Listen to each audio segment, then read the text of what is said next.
Hi നമസ്കാരം. ആവേശത്തിൻ്റെ first still ഇറങ്ങിയ സമയം തൊട്ട് എനിക്ക് ആവേശം കാണാൻ ഭയങ്കര ആവേശമായിരുന്നു. അതിൻ്റെ ടീസറും പാട്ടും ഒക്കെ ഇറങ്ങിയപ്പോൾ ആവേശം ഒന്നും കൂടെ കൂടിയതേ ഉള്ളൂ ആവേശം കാണാനായിട്ട്. അങ്ങനെ ആവേശം കാണാൻ ഞാൻ ഇന്ന് പോയി. ആവേശം കണ്ടു. ഭയങ്കര ആവേശം മൂത്ത് തന്നെയാണ് ആ സിനിമ ഞാൻ പോയി കണ്ടതും. ആ ആവേശം ആദ്യം തൊട്ട് അവസാനം വരെ നിലനിർത്താൻ ആ സിനിമയ്ക്ക് കഴിഞ്ഞിട്ടുണ്ട്. അതുപോലെ ആവേശത്തോടു കൂടി കാണാൻ പറ്റിയ ഒരു കിണ്ണം കാച്ചിയ മുതൽ സിനിമ. രോമാഞ്ചത്തിന് ശേഷം ജിത്തു മാധവൻ സംവിധാനം ചെയ്യുന്ന ചിത്രമായിരുന്നു ആവേശം.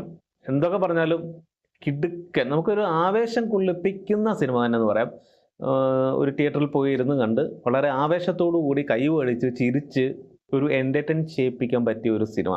ഇതിൽ പ്രത്യേകിച്ച് നമ്മൾ അതെന്താ ഇങ്ങനൊന്നും ചിന്തിക്കാതെ തന്നെ ഒരു ഒരു വൈബിലിരുന്ന് സിനിമ തിയേറ്ററിൽ പോയിരുന്ന് കാണേണ്ട ഒരു പടം. ഇത് ഒരുപാട് ക്രൗഡായിട്ടൊക്കെ ഇരുന്ന് കാണണം.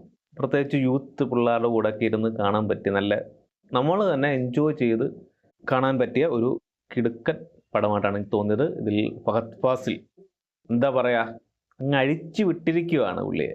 അങ്ങ് ഒരു ക്യാരക്ടർ ഇങ്ങനെയൊക്കെയാണ് ക്യാരക്ടർ, അതിന് പറ്റിയ രീതിയിൽ അങ്ങ് ചെയ്യുക എന്ന് പറഞ്ഞു. പുള്ളി അങ്ങ് അങ്ങ് അങ്ങ് അങ്ങ് അങ്ങ് അഴിഞ്ഞാടുകയായിരുന്നു. നമ്മുടെ കുമ്പളങ്ങ നൈറ്റ്സിലെ ഫഹദും ട്രാൻസിലെ ഫഹദും അതിൻ്റെയൊക്കെ ഡോസ് കൂടിയ വേറൊരു ഫഹദിനെ ഈ സിനിമയിൽ കാണാൻ പറ്റും.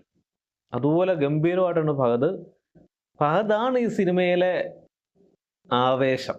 അതുപോലെ തന്നെ ഫഹദിൻ്റെ കൂടെയുള്ള സാജിൻ ഗോപ്, അതിൻ്റെ രോമാഞ്ചത്തിലൊക്കെ ഉള്ള പുള്ളി ഒരു വേറെ ലെവലായിരുന്നു. ഫഹദിനോടൊപ്പം തന്നെ പുള്ളിക്ക് ഒരു വൈബുണ്ട്. പുള്ളി ഒരു വേറെ ലെവലായിരുന്നു. പ്രത്യേകിച്ച് ഈ റിവ്യൂസൊക്കെ വന്ന സമയത്ത് പുള്ളിയെക്കുറിച്ച് ആരും പറഞ്ഞ് ഞാൻ അങ്ങനെ കേട്ടില്ല, ഞാൻ ഒരു റിവ്യൂ കണ്ടില്ല. പക്ഷേ സാജിൻ ഗോപു ഗംഭീരമായിട്ടാണ്. പുള്ളിക്ക് ഒരുപാട് കയ്യടിയും ഒരുപാട് എന്താ പറയുക, നല്ല രസമുള്ള ഒരു ക്യാരക്ടറായിരുന്നു കിട്ടിയിരിക്കുന്നത്. അതായത് അദ്ദേഹം ഭംഗിയായിട്ട് ചെയ്തിട്ടുണ്ട്.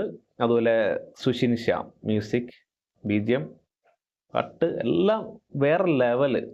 വേറെ ഒരു ലോകത്തിൽ, അല്ലെങ്കിൽ ഒരു ആവേശത്തിൻ്റെ ലോകത്തിൽ കൊണ്ടുവന്ന മ്യൂസിക്കും ആയാലും BGM ഒക്കെ എല്ലാം പൊളിയായിരുന്നു, ഒന്നും പറയാനില്ല. ഇതിൻ്റെ മെയിനായിട്ട് ഇഷ്ടപ്പെടുന്ന ഇൻ്റർവെല്ലിന് തൊട്ട് മുമ്പുള്ള സീൻ, അതുപോലെ ക്ലൈമാക്സിൽ, അതിനൊട്ടും വേറെ ലെവലാണ്.